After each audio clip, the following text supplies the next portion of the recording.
hello. So I just talk. I just got disturbed just as the intro was doing the thing, you know. Well, what was I going to talk about? Oh yeah, yesterday the Meridian review went down as well as could be expected.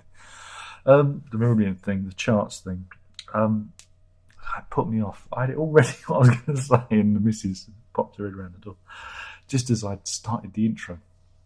And this is a coffee time. This isn't like the newsy coffee time. This is me just talking as a response to yesterday's video, which kind of had the expected response. Again, you know,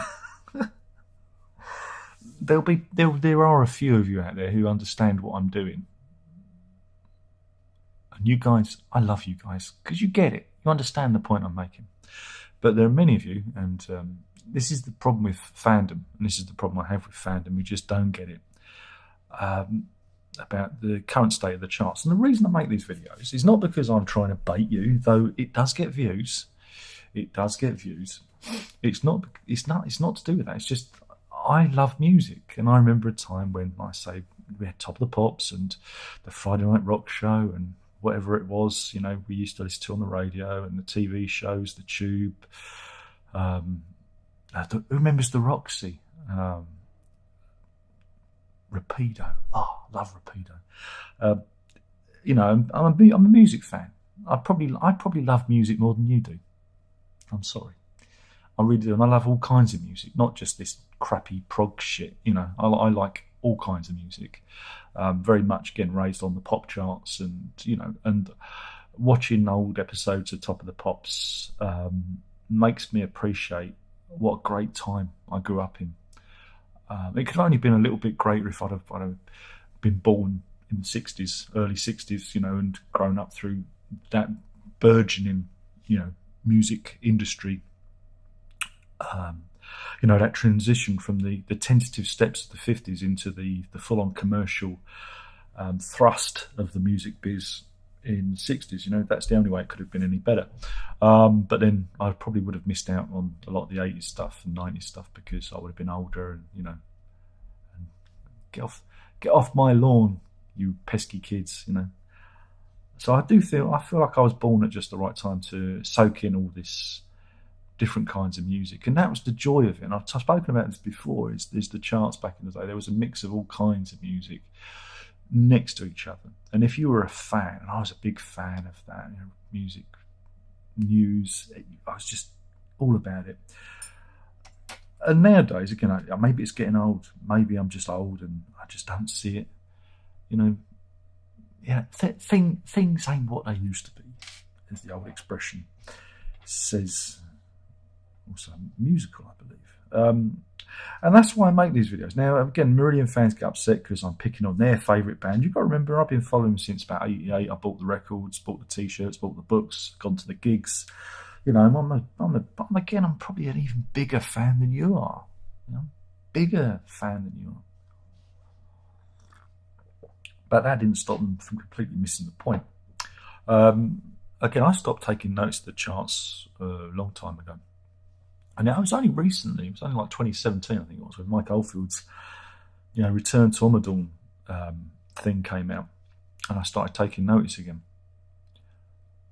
I think it was that one. I think, again, that's when I started going, what's going on here? Because that ended the chart. I think it ended the chart about number 3. And that one spent 3 weeks in the chart. I think it dropped down to about 40 and then 78 and then out again. And again, this is Mike Oldfield. Somebody who's sold millions and millions and millions and millions of albums, more so, you know, more press than Meridian or Stephen Wilson or Porcupine Tree or whoever you want to name, you know.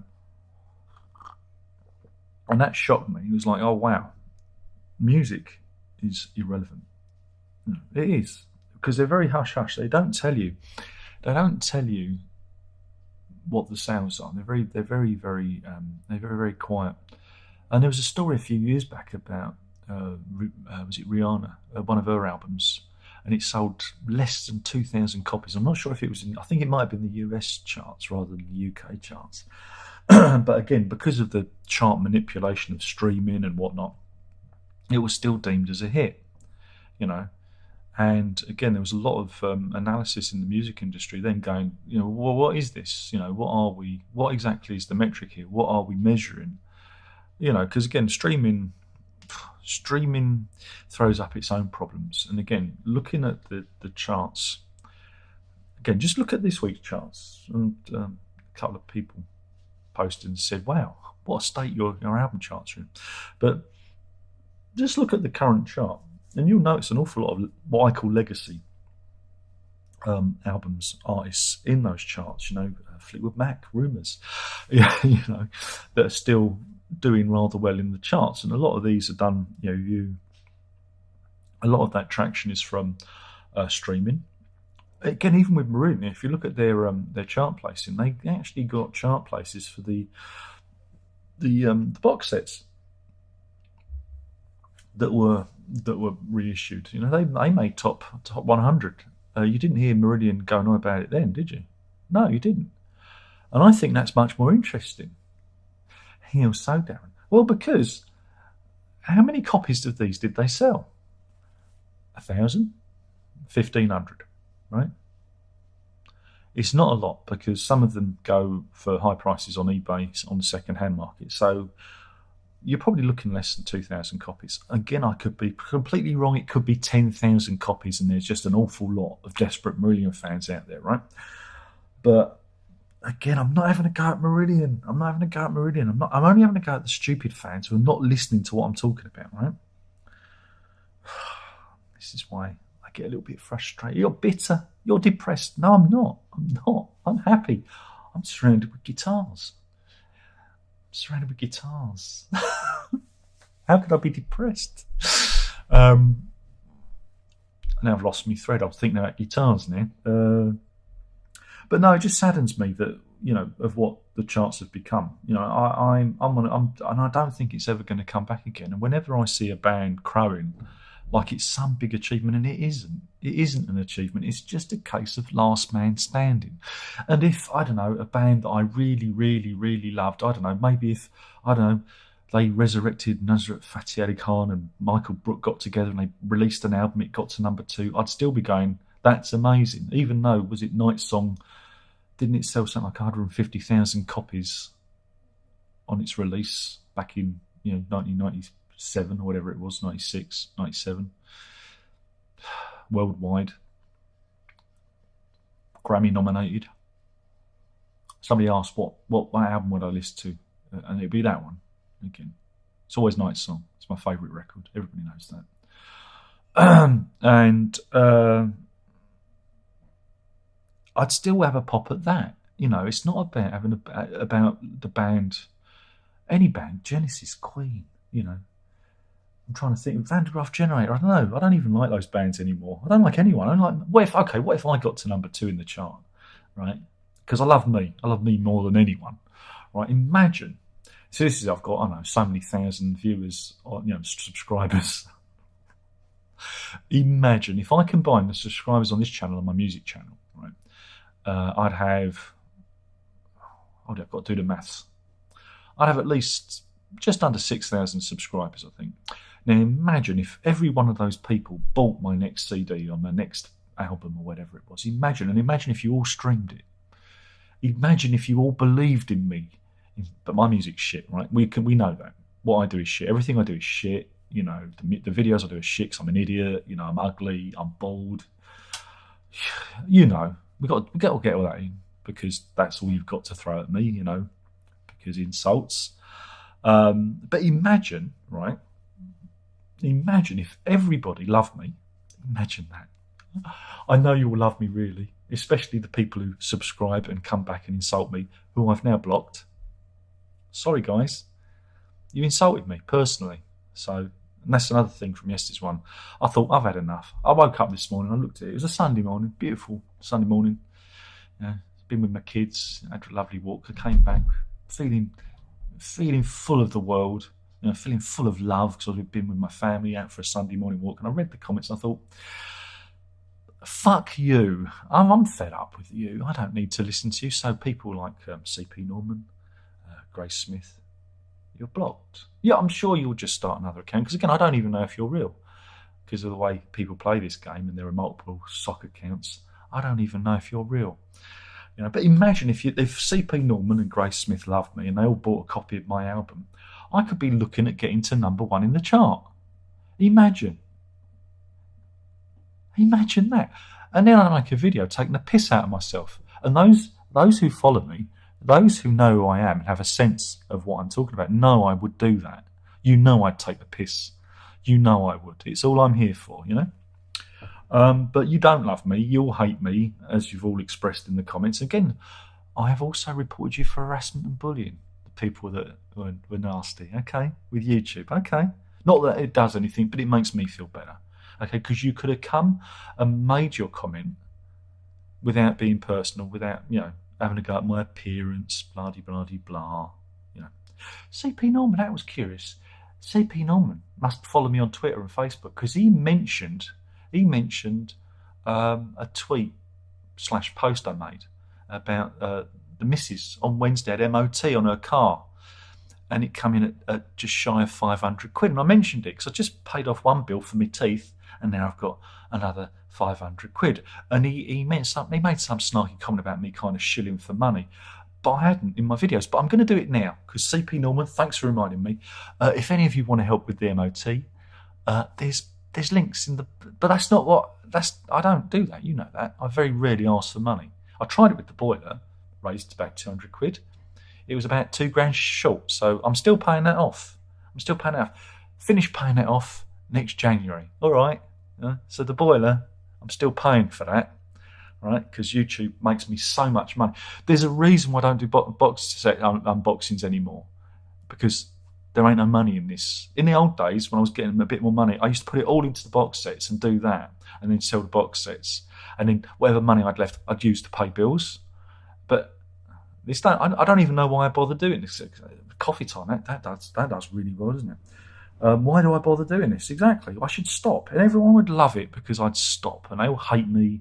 Bloody, but I'm not going to do that, because I've got the camera, and it just takes me a few minutes to do this, just to get going and get you all riled up again. But yeah, it just saddens me that it's now the chances more of last man standing. Mind you, Stereophonics are still in the chart. They went to #1 last week. They're still hanging in there. It'd be interesting to see how bands like big bands. I don't know. How did you two? You two are still big, aren't they? How do you two do with the charts with their albums? I don't really. Again, you got to think of bands like that and Coldplay. Let's try you two, because they're probably the biggest band at the moment, aren't they? Let's have a butchers. What did their albums do? When was their last album? Gotta find it now. Songs of Experience, #5, weeks in, 10 weeks in the chart. I mean, even that's not very good, is it? I mean, 10 weeks in the chart. Their previous album, Songs of Innocence, went in at #6, was the highest number, was 6, and 9 weeks in the chart. So again, even a band like U2, I wouldn't necessarily say that that's particularly good chart recognition, is it? No, U2 fans, don't have a go at me. I'm not having a go at U2. I'm just talking about the nature of the charts. Okay, let's do Coldplay. Should we do Coldplay? Because Coldplay are big, aren't they? Everyone loves Coldplay. And their albums. Let's see what their albums came in at. I keep resent to singles albums. Music of the Spheres went to #1, 14 weeks in the chart.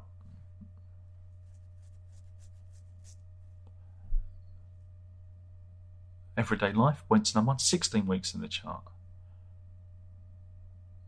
But back in A Head Full of Dreams, 2015, went to #1, 97 weeks in the chart.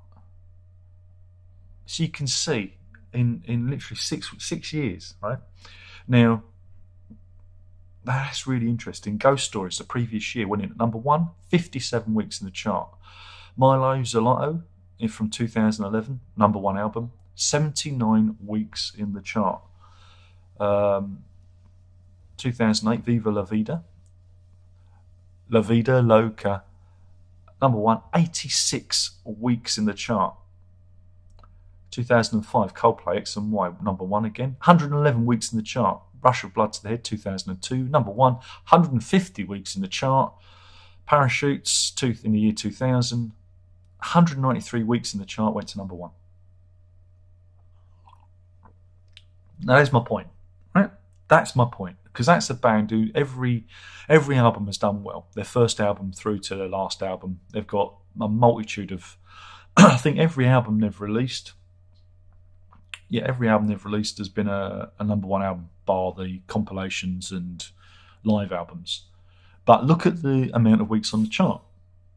All right? Now, do we move to a system where it's just done on streaming alone? I think you'd see a lot more legacy material being on the chart. And the charts, as we know it, has been like a cultural force. Again, this is something I've mentioned before. Back in my day, music was a cultural force. It was important. There was it tied in with pop videos. It tied in with magazines. Fashion. Music was everything. It interwove with everything. We don't have that now. Other cultural phenomena have taken over, the likes of TikTok and other social media platforms have kind of interwoven into that. And it was telling when, the YouTube fella who does the boxing, I can't remember his name now. Oh, it's a problem when you're old. Well, anyway, he's really popular. He's got millions and millions of subscribers on YouTube, and his album went in.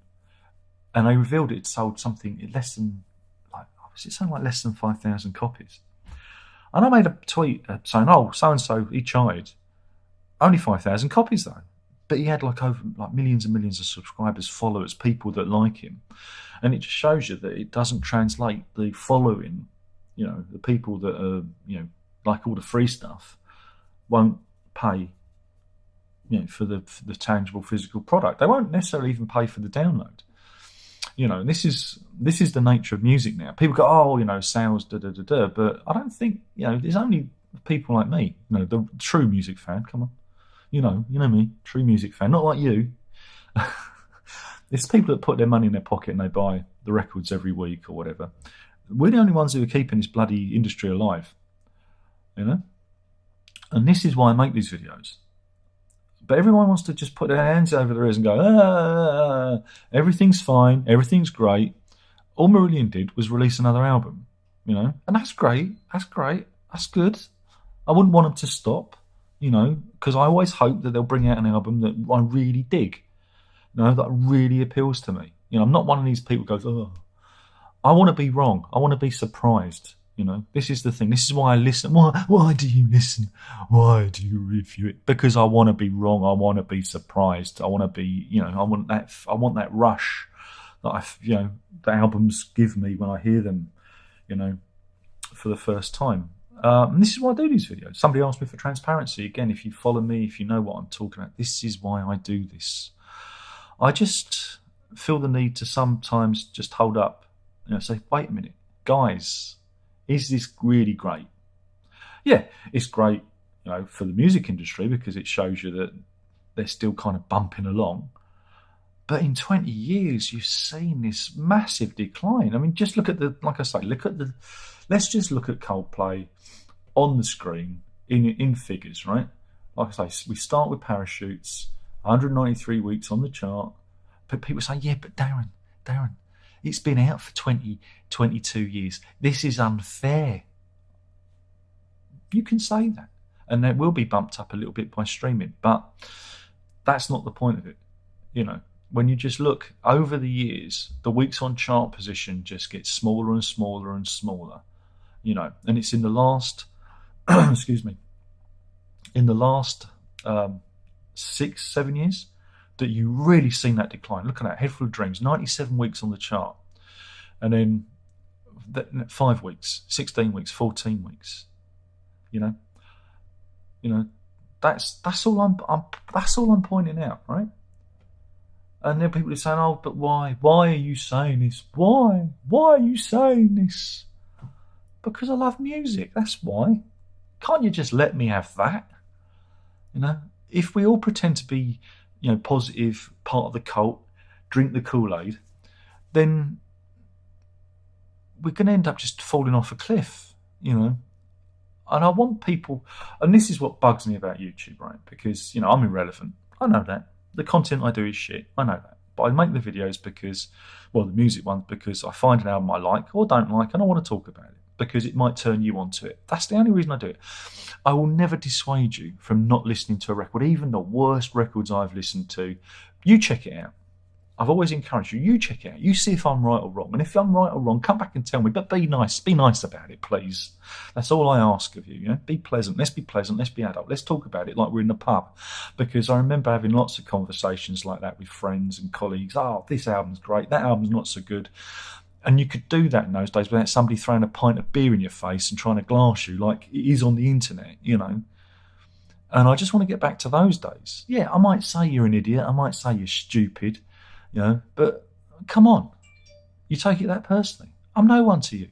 It's a joke. It's funny.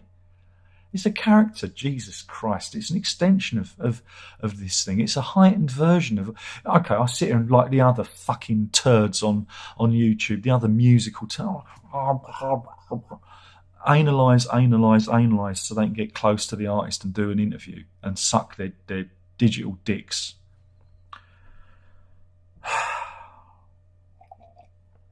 They never ask the questions you really want answering, do they? They never. Imagine if I got one of these people on and I started talking about the charts and say, okay, you scored this chart. Imagine if I got Meridian on and said, okay, you got number 2. What does it really mean? What does it really mean in this day and age? Surely your self-funding of albums is more of a mark of, of what you've done as a band than your chart placing. Your chart placing is just you exist. You got a medal for being in the race. You didn't actually win the race. You just stayed around long enough. You still have a pulse. Imagine if I asked that question, what kind of response I'd get. And this is where we're at. But you all hate me. Unsubscribe, thumbs down, have a go at me, whatever. It's fine. I'll still be here because I've got fuck all else to do with my life. Because yes, I'm sad, I'm a loser, I'm a waste of time. That's why I do YouTube videos, because that's what my life has led to. You need more friends. No, I don't. I don't like people. I don't want to hang around with people. I want more dogs. I want more children, because I love being a dad. It's the best thing I ever did. I'm a failed writer. I never really tried with my music, so you can't really get me on that. It's just a hobby, and I put it out there, and if people like it, then that's that. But writing's my career. That's what I trained to do. But, I ran a shop. I was shit at that. I failed at that. I failed at everything I've done. So just keep laying that on me. See if that. You see, when you've failed as much as I've failed, you can't hurt me, because I'm a failure. I know I'm a failure. But, my kids are doing all right, and that's been a struggle. But you're not going to get to me because I already know I'm a failure, so that's that. But if you all love me and you all bought my next CD, I'd be in the charts. If you all went out there, right, and if you all streamed my music, I'd be in the charts, because that's where we're at, and that's my point, right? That is my point. At the end of the day, is it's a real shame, and it makes me sad that we've got to this. And that's my point. That's the transparency. And if it wasn't Meridian, it'd be another band. It'd be another band. Because I like Meridian. Look. Do you want me to go and put a bloody T-shirt on? Is that what you want? Oh, dear. But you know what I hate? I hate fans. I hate fandom. Because fandom these days has got so fucking stupid, I mean, how would you have survived in the 70s and 80s with the music press then, when they went after bands and they really tore them to shreds? How would you have your fragile egos and psyches handled that? You wouldn't have done, you know? Can't you just laugh at me for the fucking clown that I am? Isn't that enough? Isn't that enough? I'm here to entertain. That is all. And anyway, is it worth me going into the chat room? Because everybody hates me and they're only going to be in there to slag me off, aren't they? Bring it on. Oh, blimey, there's people in there on a Sunday morning, 19 people watching. Fucking hell, that's a miracle. Please like this video. I must do that. Pegasus is in. I unblocked the right one. Thank God for that. The whole landscape of music has changed now. A lot of bands I like are on the last legs, or bands that have no original members. Nothing really comes along to replace them. True. James G says, that was me that asked about your favourite album, Night Song. I'll check it out. Sorry, James. I had there was a lot of comments. Yeah, check it out. You're not going to like it. But it is my all-time favourite record. Harold Budd's Pavilion of Dreams, which I looked at recently. Again, it's another album that I think is probably on that list too. You know, more I don't know, something you might have heard of. Peter Gabriel's So, or Us. That is a hard fought one. Those albums are important. Exposure by the featured artist is another important record. Steve Hackett's Voyage Acolyte. Important. Michael Brooks, Cobalt Blue. Guitarist Phil Manzanera's Diamond Head. Those albums are the soul food for me, if that's what we're going to talk about. Those are ones that inspired me as a musician, you know. So hopefully that answers. Check that out. Zeb says, your music is good, but I cannot support you. You're off the Christmas card list, Zeb. Padge says, Pegasus, that's probably because nobody wants to take risky music and they're stuck in the past with nostalgia. Again, the whole landscape is different. Listen to what Zappa said about the music biz. In the 60s, it was run by old men. And old men went... People like Tony Stratton Smith, they had lots of money. And they went, let's see if the kids like this. They took risks, right? And then in the 70s and 80s, it was the kids who bought the records in the 60s became the suits. And they went, they became the taste shapers, the taste makers. And no risks were taken. And very, very rarely did you get like Laurie Anderson, Oh Superman. I think that's down to I think John Peel played it once, and again she had to end up very rapidly signing a record deal with Warner Brothers because she was self-pressing the records and she got inundated with requests from the UK. Again, we break bands over here. You know, Laurie Anderson owns her entire career thanks to us in the UK. A lot of bands, Faith No More. A lot of bands couldn't get arrested, you know, and then they come over here. But I'm getting off the topic. And so the taste of music has been shaped by people who are unwilling to take risks. And, you know, there's a vibrant music culture out there, but it's on the internet. But it's very hard to find because, you know, where do you start? The internet is a big place. And so you have people that, you know, I have my little audience, you know, and I love you. And they support me occasionally, you know, but it's very hard, you know, to do anything now.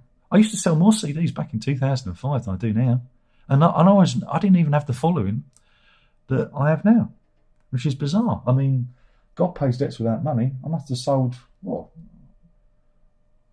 don't know how many copies of that I made personally, but it must have been at least over 50. I know, that's a lot for me. But 50 copies, that's not bad. Americana only beat it. That sold. I had 50 copies of that as well. But I didn't make those. But now I can't get arrested. Everybody hates me. But I live with that. John says, Darren, I was born in 1957, totally agree. Most of today's music doesn't do it for me. Then I suppose I've become grumpy old man. Great channel, don't stop keeping up the good work. Well, I still keep up with the kids. I'm into Oliver Tree at the moment, and Wet Leg, whose album's coming out, is it at the end of this month?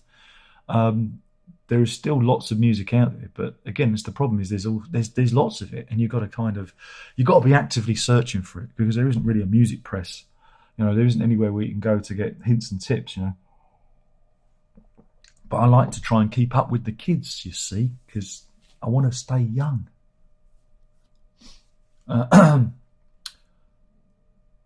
Zeb says, sell one of your zillion guitars. My teeth are rotten too. My teeth are no longer rotten because they're all fixed and I paid off my debt. Page says, people are afraid to experiment. Zeb says, good entertainment like yours, Darren. Hard to come by these days. Hang on there. I will. I'm not going to go. I'm not going anywhere. James G says, lots of great music still being made. I'm really like an envy of none. Alex Lifeson. Well, I don't really like Alex Lifeson as a guitarist, so I'll probably not bother with that. Payne says, morning. Those charts are not representative of music anymore. So many different genres and subdivision not represented.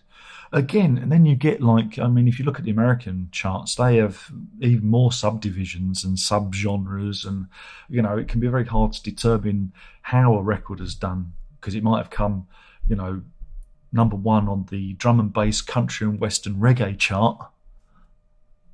I'm sure there is that out there, but it's very hard to know. But I just... Again, I imagine, Robert, you're roughly the same age as me, and, you know, music was such an important part of our culture, and now it's kind of, yeah. It just saddens me, that's all. And that's why I make these videos, because I get sad. It saddens me. But I had a lot of heat, like, from the Meridian fans over my review and my Meridian Reach number 2 video, and that's why I made this video, just to take the piss, because, you know, it's obvious what's going to happen, but it's lauded like it's a great achievement. It's like, yeah, we bought a record, it got to number 2.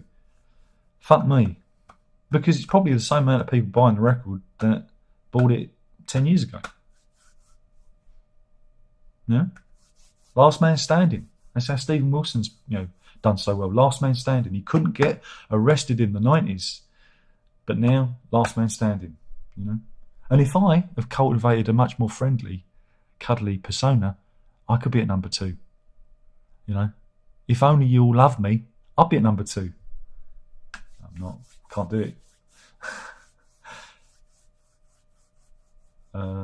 Padge says, I agree, Darren, it's very sad. No wonder the younger generation is more sad and depressed. Well, they've got social media. Social media is a poison and a cancer. Zeb says, no one pays for downloads, check Bandcamp page. Well, no, look at me, I'm on Bandcamp. Zeb says, were you surprised by the quest? By yes. Well, watch my review. It's awful. It was better than Heaven and Earth, which was dull and stodgy, but not that much better. And again, the best song was written by someone who wasn't in the band. Brendan says, the Meridian chart thing is now more an admission of failure. It shows to have failed to translate their appeal beyond the Moonies like fervents. Well, again, this is it, Brendan. This is what I'm going on about. You have the online environment, and oh, that's it. I've remembered his name. KSI. That's the fella. I was thinking of CSI. That would have been embarrassing. Again, massive YouTuber, but couldn't translate his following into sales. And this is what you see with Meridian. They've got a fairly big online following and whatnot.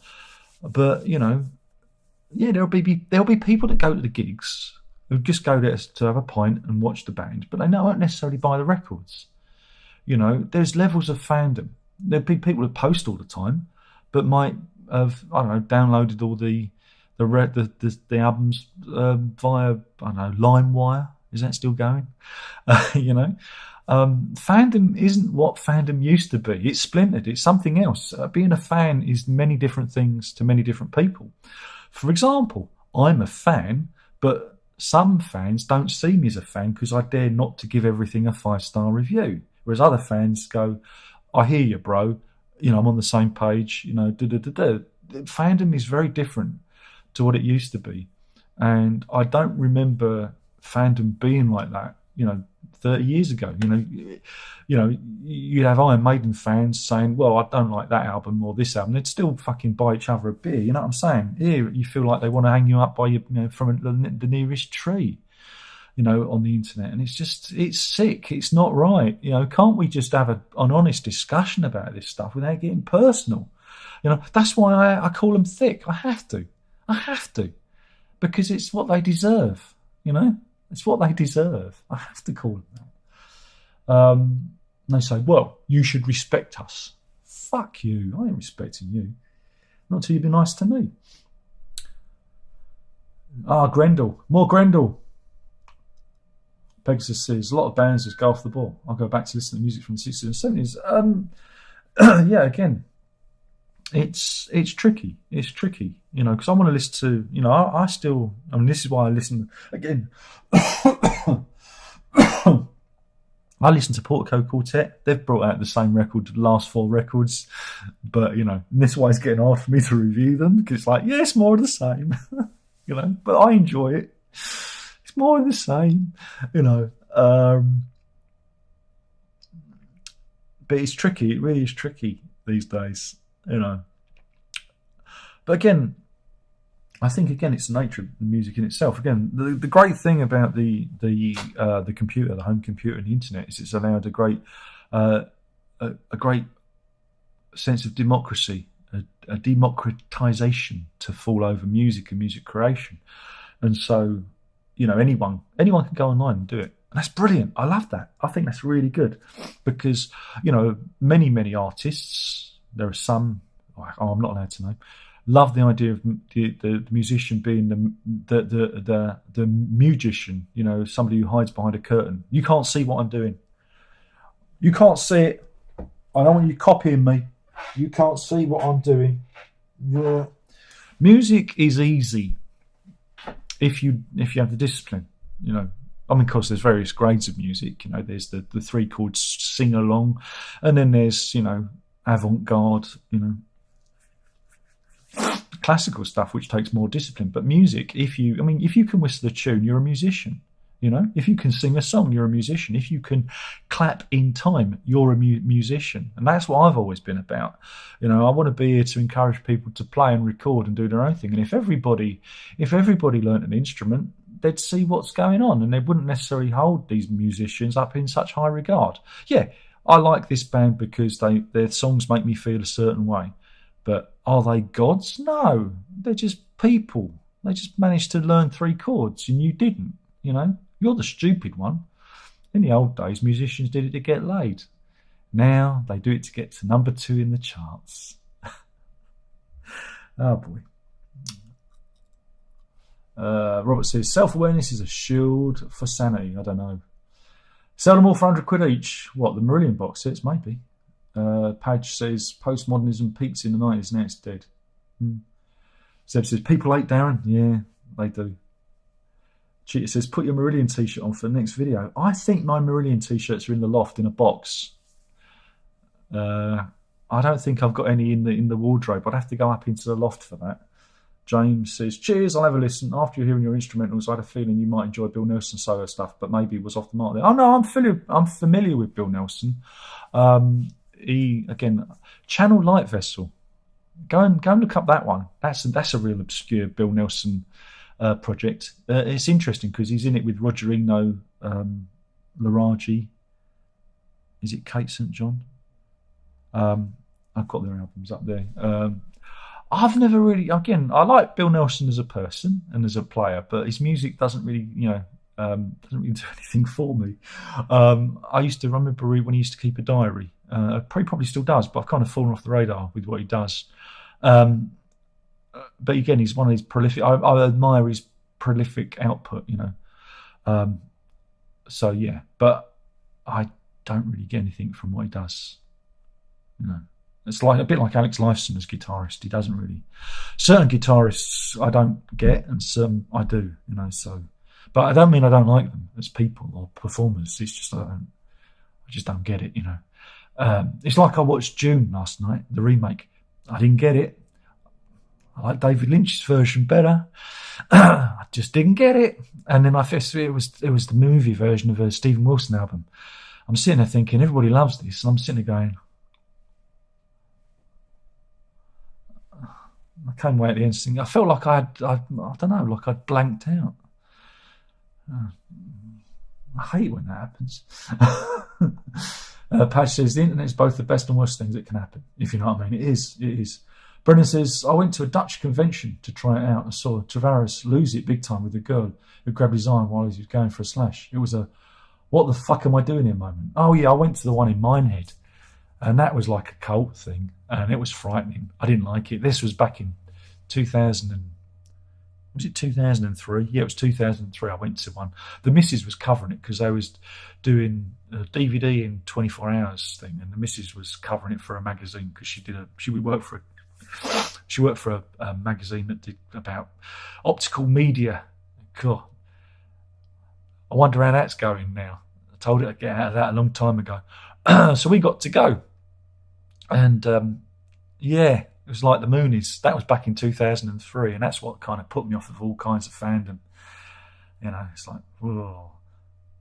Zeb says, love your rants. Not really ranting, man. It's just talking. I don't really rant. Again, I'm a very calm person. I shall take my blood, well, not my blood, my heartbeat. Let's do a live heart monitor. Let's measure it.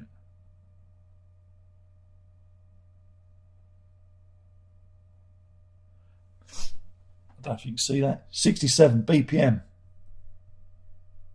That's my heart rate. That's not bad going, is it? That's not bad going. I'm incredibly calm. As a person, I'm incredibly calm. In like Flint, James Coburn regulates his heartbeat. That's me. I'm Flint. Pad says, Tom York predicted modern culture. Yeah, there is a bit of that in there. Brennan says, envy, if none, is more synth soundscapes. Give it a go. Seeing as it's you, Brendan, I will have a listen. I will have a listen. I'm gonna sod off now because I've actually got to cook dinner and I'm late. But anyway, thanks for popping by. I'll do this again soon. Remember, if you can't be good, be safe. But more importantly, don't tell your mother. Oh no, that's Tuesday nights, but it doesn't matter. Let's all do it again. Ta-da.